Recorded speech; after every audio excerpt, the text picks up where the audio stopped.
अस्सलाम वालेकुम, मैं हूं शाकिर हुसैन और करंट इलेक्ट्रिसिटी के अंदर आज हमारा तीसरा लेक्चर है। और इस लेक्चर के अंदर हम बहुत सारी बातों को डिस्कस करेंगे और इसको हम एक टेबल की फॉर्म में डिस्कस करेंगे ताकि आपके लिए याद करना भी आसान हो जाए और आपके लिए समझना भी आसान हो जाए। तो इस लेक्चर में हम रेजिस्टेंस की बात करेंगे, कंडक्टेंस की बात करेंगे, रेजिस्टिविटी या स्पेसिफिक रेजिस्टेंस की बात करेंगे, कंडक्टिविटी, और इसके अलावा हम टेम्परेचर कोएफिशिएंट ऑफ रेजिस्टेंस या रेजिस्टिविटी की बात करेंगे। और इंशाल्लाह इसके बाद हम बात कर रहे होंगे स्ट्रेचिंग ऑफ वायर के केस की भी। तो मेरे साथ जुड़े रहिएगा, बहुत मजा आने वाला है, बहुत सारी चीजें सीखने वाले हैं आप। तो पहले हम बात करते हैं सबसे रेजिस्टेंस की। तो रेजिस्टेंस की डेफिनेशन क्या है? रेजिस्टेंस के बारे में आपने पढ़ा हुआ है, opposition offered by the conductor to the flow of current, ठीक है, इज नोन एज रेजिस्टेंस। फौरन से मैं डेफिनेशन लिख देता हूं, opposition to the flow of current। Current के फ्लो में ऑपोजिशन को क्या बोलते हैं? उसको हम बोलते हैं रेजिस्टेंस। और अगर मैं बात करूं कंडक्टेंस की, तो इसकी क्या डेफिनेशन होगी? Ease in the flow of current, कि कितनी आसानी से करंट किसी कंडक्टर में से फ्लो कर सकता है। तो डेफिनेशन में लिख देता हूं, ease in the flow of current, current कितनी आसानी से पास कर सकते हैं। या इसकी दूसरी डेफिनेशन क्या है? Reciprocal of resistance is called conductance, वो आपने पढ़ी हुई। रेजिस्टिविटी की डेफिनेशन क्या होगी?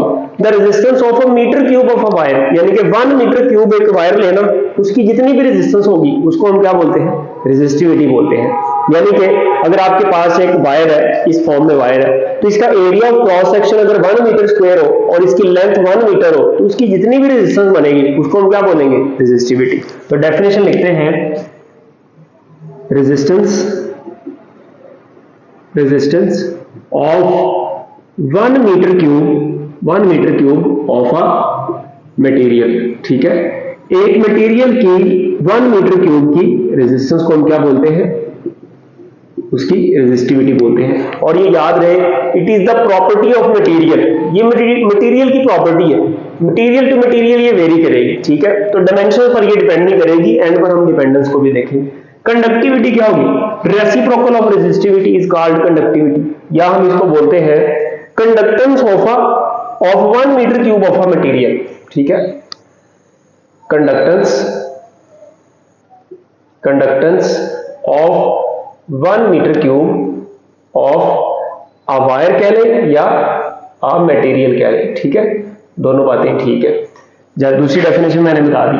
टेम्परेचर कोएफिशिएंट ऑफ रेजिस्टेंस या रेजिस्टिविटी की क्या डेफिनेशन है? आपने पढ़ा हुआ है, the fractional change in resistance पर केल्विन राइज इन टेम्परेचर, ठीक है। तो मैं डेफिनेशन लिख देता हूं, द फ्रैक्शनल, अभी फॉर्मूला से इसकी डेफिनेशन फर्दर क्लियर हो जाएगी। द फ्रैक्शनल चेंज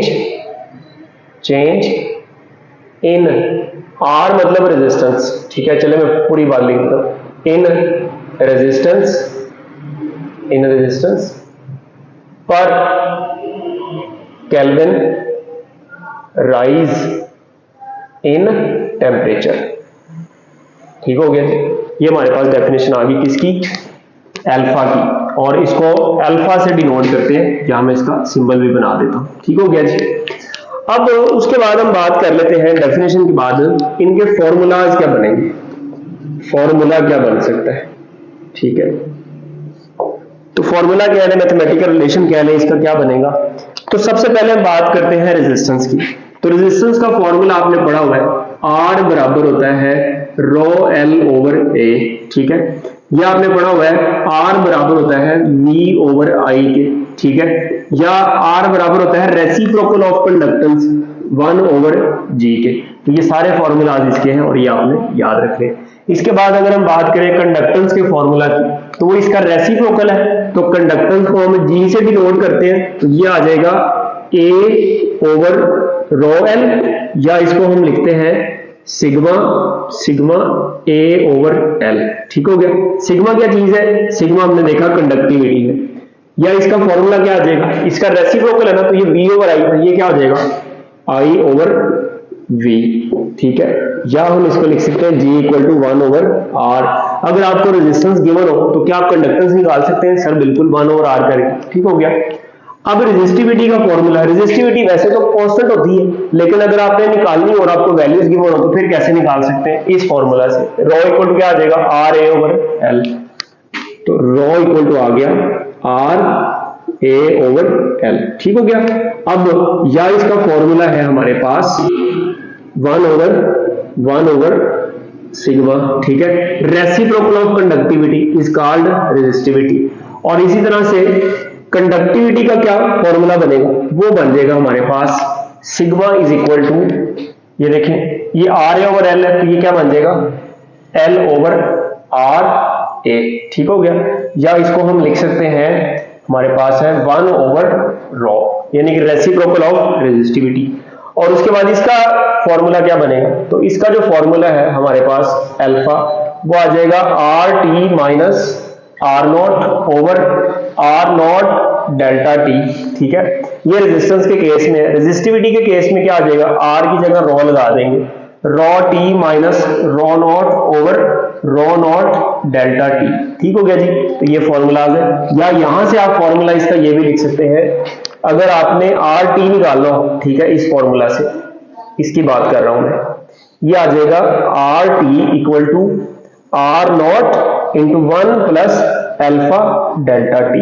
ठीक हो गया। तो इस फॉर्मूला से आप आर टी भी निकाल सकते हैं अगर आपको आर नॉट गिवन हो। आर नॉट क्या है? टेम्परेचर एट 0 सेल्सियस और R T temperature at T Celsius. या अगर दो डिफरेंट वैल्यूज गिवन हो तो R naught original temperature starting या इनिशियल टेम्परेचर और आर टी फाइनल टेम्परेचर इसका ले लेंगे फिर आप। ठीक है। अब फॉर्मूला के बाद हम बात कर लेते हैं इसके यूनिट की बात कर लेते हैं। अब इसका यूनिट क्या होगा? तो पहले हम बात करते हैं रेजिस्टेंस के यूनिट की। तो आपने देखा हुआ है रेजिस्टेंस का जो यूनिट है वो ओहम होता है। ठीक है। और इसका जो सिंबल है ये है, और ये ओहम देखिए V ओवर I है ना, तो ये बन जाएगा वोल्ट पर एम्पेयर। ठीक हो गया। तो ये इसका यूनिट होता है। और इसके बाद कंडक्टेंस की अगर हम बात करें तो वो इसका रेसिप्रोकल है, तो कंडक्टेंस का यूनिट क्या हो जाएगा? ये हो जाएगा पर ओहम। ठीक है। या इसको बोलते हैं हम मोह। ठीक है। ये बराबर हो गया पर ओहम के। ठीक है।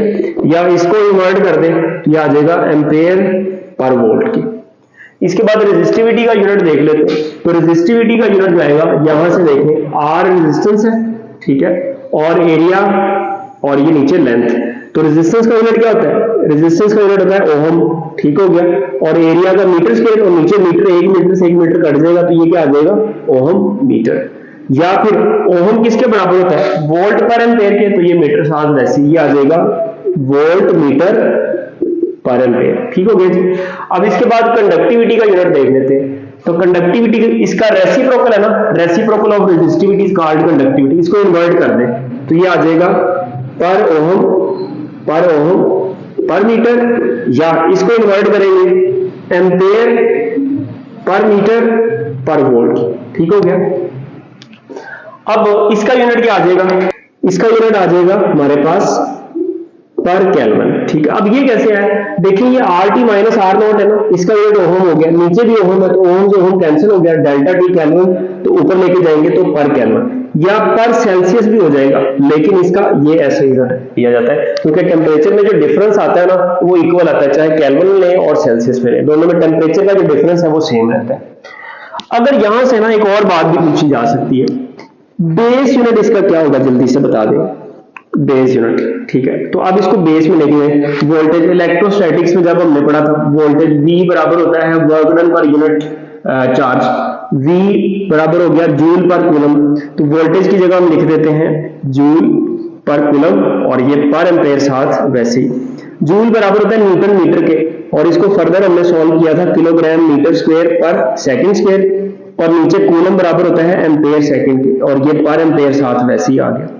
अब इसको जब हम फर्दर सॉल्व करेंगे तो ये फाइनल, इसको भी ऊपर ले जाए और सेकंड को भी ऊपर ले जाए, ये a की पावर 1 है, सेकंड की पावर 1 है, ऊपर जाके -1 हो जाएंगे, तो ये आ जाएगा हमारे पास फाइनल यूनिट आ जाएगा किलोग्राम हमारे पास मीटर स्क्वायर और पर सेकंड क्यूब। ठीक हो गया। और साथ में एम्पेयर की वैल्यू कितनी आ जाएगी? -2। ठीक हो गया।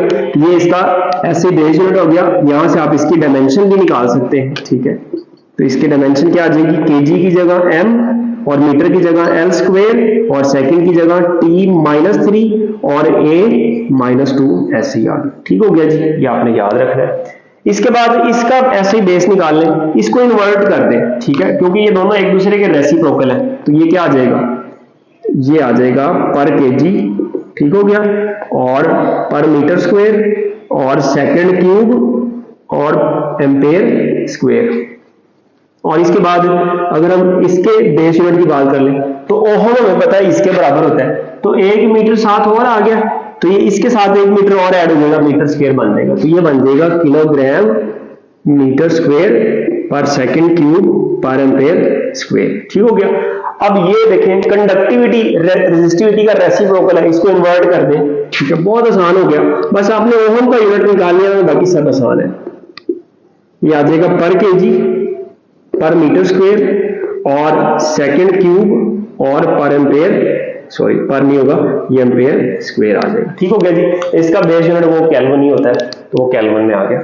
अब इसके बाद हम बात कर लेते हैं डिपेंडेंस की, कि ये जो सारे फैक्टर्स हमने डिस्कस किए हैं ये डिपेंड किस पर करते हैं, डिपेंडेंस। तो सबसे पहले बात करते हैं कि रेजिस्टेंस की डिपेंडेंस क्या है।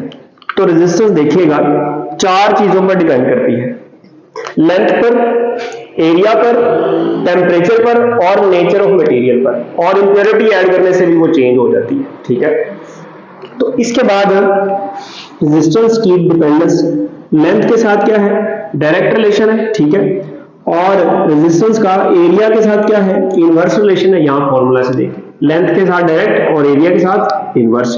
और रेजिस्टिविटी मटेरियल की प्रॉपर्टी है, तो डिपेंड्स अपॉन मटेरियल। ठीक हो गया।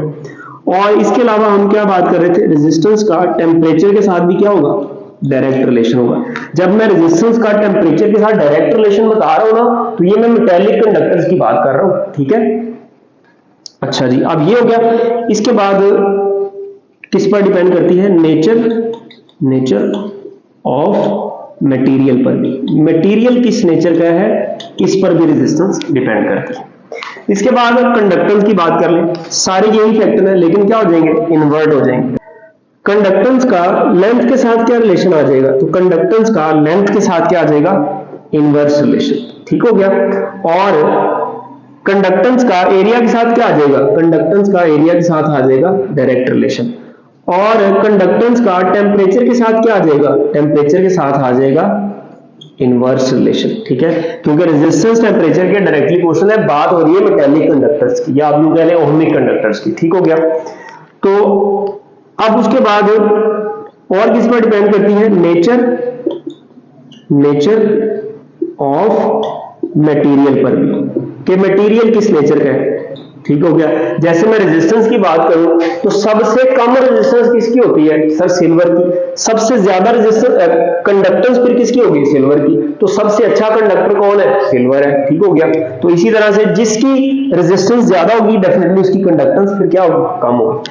अब रेजिस्टिविटी की डिपेंडेंस की बात करें तो रेजिस्टिविटी 2 बातों पर डिपेंड करती है। रेजिस्टिविटी चूंकि हमने डिफाइन कर दी है 1 मीटर क्यूब के लिए, अब डायमेंशंस तो गई यहां से, यानी कि ज्योमेट्री पर डिपेंड नहीं करती। अब किस पर डिपेंड करेगी, अब ये डिपेंड करेगी बाकी दोनों फैक्टर्स पर, और वो दोनों फैक्टर है टेम्परेचर और नेचर ऑफ मटेरियल। तो रेजिस्टिविटी किसकी ज्यादा होगी, जिसकी रेजिस्टेंस ज्यादा होगी। तो रेजिस्टिविटी फिर टेम्परेचर के साथ क्या बनाएगी, डायरेक्ट रिलेशन बनाएगी। और रेजिस्टिविटी किस पर डिपेंड करती है, नेचर ऑफ मटेरियल पर। जिस मटेरियल की रेजिस्टेंस ज्यादा होगी उसकी रेजिस्टिविटी भी क्या होगी, ज्यादा होगी। और इसके बाद कंडक्टिविटी, इसका रेसिप्रोकल इनवर्ट रिलेशन, तो ये सिग्मा इनवर्सली प्रोपोर्शनल क्या आ जाएगा, टेम्परेचर के साथ। कि टेम्परेचर बढ़ने से कंडक्टिविटी क्या करेगी, इंक्रीज होगी, सॉरी डिक्रीज होगी। टेम्परेचर अगर बढ़ाएंगे तो कंडक्टिविटी क्या करेगी, कम हो जाएगी। और किस पर डिपेंड करती है, नेचर ऑफ मटेरियल पर। ठीक हो गया जी, नेचर ऑफ मटेरियल। और इसके बाद अगर हम बात करें टेम्परेचर कोएफिशिएंट ऑफ रेजिस्टेंस की, तो इसमें ना 2 बातें हम देखेंगे। ये 2 तरह के होते हैं, एक होते हैं पीटीसी और एक होते हैं एनटीसी। अब पीटीसी कौन है, पीटीसी हमने अभी पढ़ा प्रीवियस लेक्चर में ओहम्स लॉ में, कि जिनका temperature coefficient of resistance alpha positive हो। और एनटीसी कौन से होते हैं, जिनका अल्फा क्या हो, नेगेटिव हो। अब अल्फा पॉजिटिव किन का होता है? जिनका रेजिस्टेंस टेम्परेचर के साथ डायरेक्ट रिलेशन बनाए। और अल्फा नेगेटिव किसका होता है? जिसमें रेजिस्टेंस टेम्परेचर के साथ इनवर्स रिलेशन बनाए।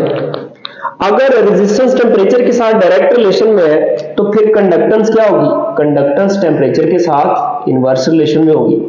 ठीक हो गया। सिमिलरली इस केस में, एनटीसी के केस में, कंडक्टेंस जो है वो टेम्परेचर के साथ क्या होगी? डायरेक्ट रिलेशन में होगी। अब इसकी एग्जांपल क्या हो सकती है? हमने एग्जांपल प्रीवियस केस में पढ़ा था। तो एग्जांपल जो है इसकी हमारे पास वो होती है बल्ब फिलामेंट या टंगस्टन फिलामेंट। टंगस्टन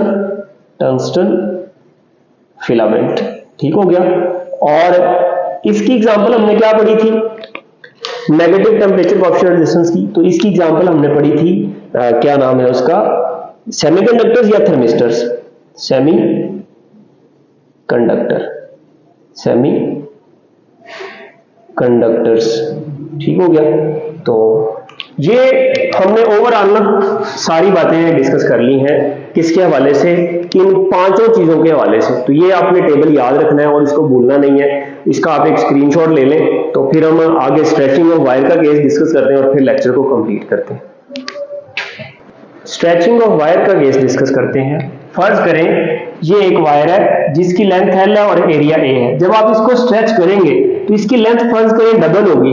तो अगर लेंथ आपने डबल की है तो इसका एरिया क्या हो जाएगा? हाफ हो जाएगा। अब ऐसा क्यों होगा? क्योंकि इसका वॉल्यूम है AL। अब अगर मैं लेंथ को डबल कर रहा हूं तो एरिया डेफिनेटली हाफ होगा, क्योंकि जब मैं इसको 2 से 2 को कट करूंगा तो AL आ जाएगा। और AL किसके बराबर है? हमारे पास वॉल्यूम के बराबर है। तो वॉल्यूम क्या रहना चाहिए? सेम रहना चाहिए।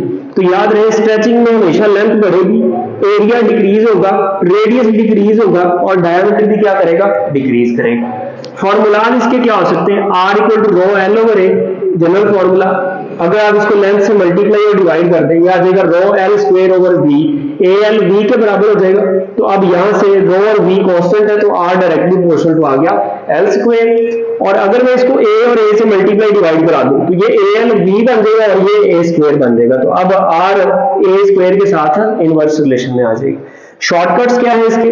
R प्राइम बराबर होगा n स्क्वायर R प्राइम बराबर होगा R ओवर n स्क्वायर। यहां पर n जो है वो लेंथ में इंक्रीज है, यहां पर n जो है वो एरिया में डिक्रीज है और R प्राइम बराबर होगा R ओवर n पावर 4। और यहां पर n जो है वो रेडियस में डिक्रीज है या यहां डायमीटर में डिक्रीज है।